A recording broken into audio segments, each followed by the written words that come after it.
زما محترم دا د الله تبارک وتعالى یو قانون د الله تبارک وتعالى یو دستور دی چې څوک دنیا ته راځي او څوک د دنیا نه چې دی نو راځي او په دې ترتیب سره الله تبارک وتعالى د دنیا دا نظام چې دی نو دا چلی ټول مخلوقات په دې کې بے بس دي چې کله د الله تبارک وتعالى امر راشي نو هیڅ څوک بیا څوک د مرګ نه چې دی نو دا نشي بچ کولی او څوک دا نشي ویلی چې زما دا رور یا زما دا پلار یا زما دا بچی به نه ښخېږي ځکه د به مونږ ډېر زیات خفه یو دا همت څوک نشي کولی مونږ او تاسو لیدلي کتلي دي بعضې وخت کې داسې وي جنازه تیاره شي کور کې ورکوټې ماشوم بچی راشي او یا چې دی نو نوسی راشي هغه د کټ خپه ونیسي او هغه چغې کړي چې زما بابا چېرته وړی او زما دادا چې دی نو دا چېرته وړی دا به نه وړی سترګې اوښکې تویی خو هېڅوک دا همت نشي کولی چې او بچې ته خفه یې نو ستا دادا به نه دفن کېږي یا ستا بابا به نه دفن کېږي نه زما محترمو دا خو د الله تبارک وتعالی فیصلې دي نن په اجي صاحب باندې راله سبا په ما او تاسو باندې چې نو دا را روانه ده د دنیا نه تګ دی خو هوښیار انسان هغه دی چې د تلو نه مخکې زما محترمو څوکي د دې وخت دپاره تیاری وکړي بیا رشتې خو انسان سره ډېرې لګېدلې دي خو د پلار دا رشته زما محترمو دا عجیبه رشته ده چې کله نه اولاد دنیا ته راشي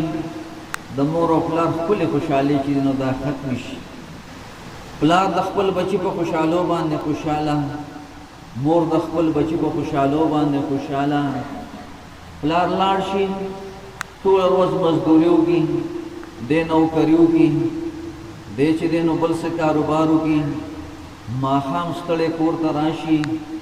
او خپل بچی په خندا باندې وویني هغه ټول تکاوټ چې دی نو دا ختم شي او کنه الله مکه راغی کور کې بچی بیمار دی بیا پلار زما محترم دا ناقراره بې قراره چې دی نو دا وي او پلار هم په دې فکر کې مور هم په دې فکر کې وي چې زمونږ بچي د څنګه صحت میلاو شي زمونږ بچي د څنګه قرار چې دی نو دا میلاو شي په دې فکر کې زما محترم دا چې دی نو لګېدلې وي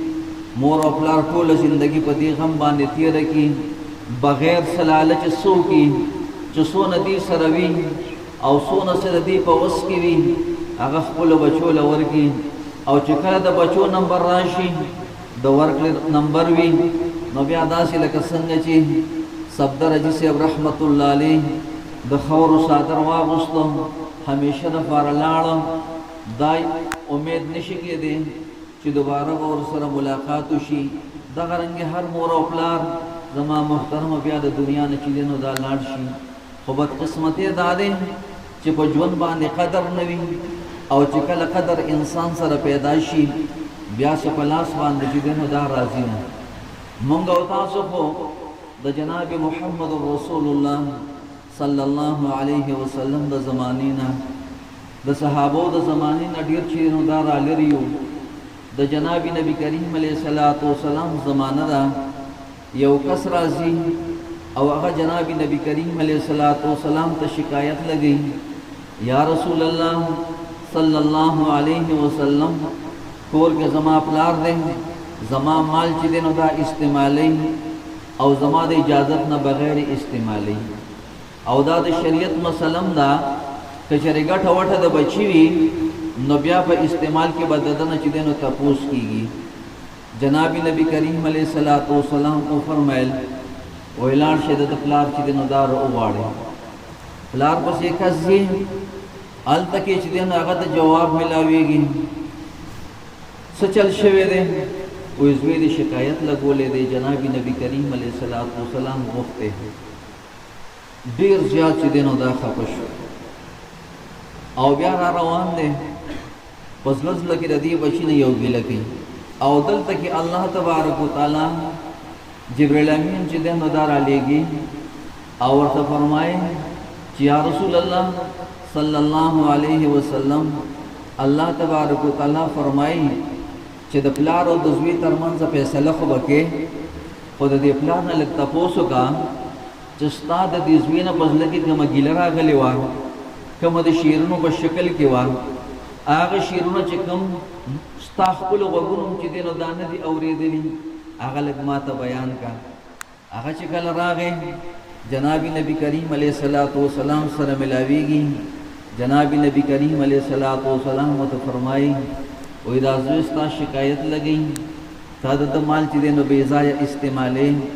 جناب نبی کریم علیه الصلاۃ والسلام ته عرض کی، بیا ورته نبی علیه الصلاۃ والسلام فرمایي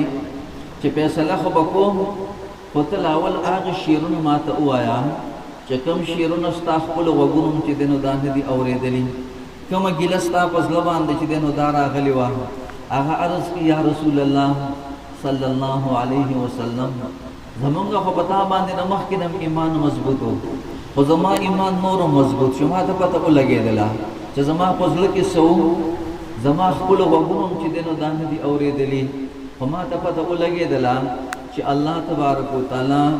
د وحي په ذریعه باندې تاسو له خبر درکړی دی. وایي تاسو یا رسول الله زما زړه کې دا وه غزوتک مولودا منتک یاتعا تعلو بما اجنی علیک وتنحلو اذا لیلة ضافتک بالسقم لم ابد بسقمک الا ساحرا اتململو. لګیا دی دا شعرونه چې دی نه وایي مفهوم یې داسې جوړېږي چې بچې ته کله پیدا شولې نو زما او ستا د مور زمونږ خپلې خوشحالۍ چې دی نو دا ختمې شولې. بچې د شپې به چې کله ته بیمار وې ستا په بیمارۍ به مونږ له خوب نه راته ګویا ستا دا بیماري مونږ ته لګېدلې تا ته نه لګېدلې. بچې تا به روټۍ وخوړله، تا به خوراک وکړو، مونږ ته به سکون چې دی نو دا میلاو شو. بچې ما منډه چې دی نو دا وواله،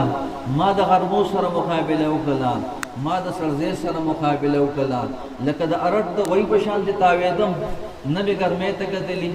نه مې سړځۍ ته چې دی نو دا کتلي دي. ټوله ورځ به مې بهر تېره کړله، کور ته به چې رالم بهر به چې کله اوم نو زما زړه کې به یو وسوسه وه، ما سره به یو غم و، ما سره به یو فکر و چې اشنه الله مکه زه کور کې نیمه او زما بچی چېرته وفات نشي. الان کې بچی ما ته پته وه، دا ما ته یقین و چې مرګ او ژوند دا خو د الله تبارک وتعالی په لاس کې دی، چې راضي د الله تبارک وتعالی په امر باندې به راضي. بچی ما خپله ټوله ځواني چې دی نو دا ولګوله، دنه دنه زړه کې یو تمنا وه چې نن ته ماشومې زما ګوته دې نیولې ده، ما سره په بازار کې رواني، سبا له به داسې یو وخت راشي چې تا ته به قوت میلاو شي، تا ته به طاقت میلاو شي، زما ملا به چې دی نو دا راکږه شي، زما ږیره به سپینه شي، زه به چې دی نو کمزوری شم، ما به ستا په اوږه باندې لاس ایښودی وي، ته به چې دی نو زما سهاره جوړېږي. بچې زما خو دا تمنا وه، تا ما سره د هغې په بدله کې چې دی نو دا څه وکړله. که چېرې تا ماله د پلار مرتبه نه شوې راکولې، کم از کم د یو ګاونډي د یو نوکر مرتبه خو به دې راکړې وه چې په ګاونډ کې یو ګاونډي کمزورې وي، بل ګاونډي دې تپوس کې چې کاکاجي زما لایق چې دی نو څه خدمت وي، تا ما سره هغه سلوک ونه کو، الټه راځي او جناب نبی کریم علیه الصلاۃ والسلام ته زما شکایت چې دی نو دا لګي. اوهو د جناب نبی کریم علیه الصلاۃ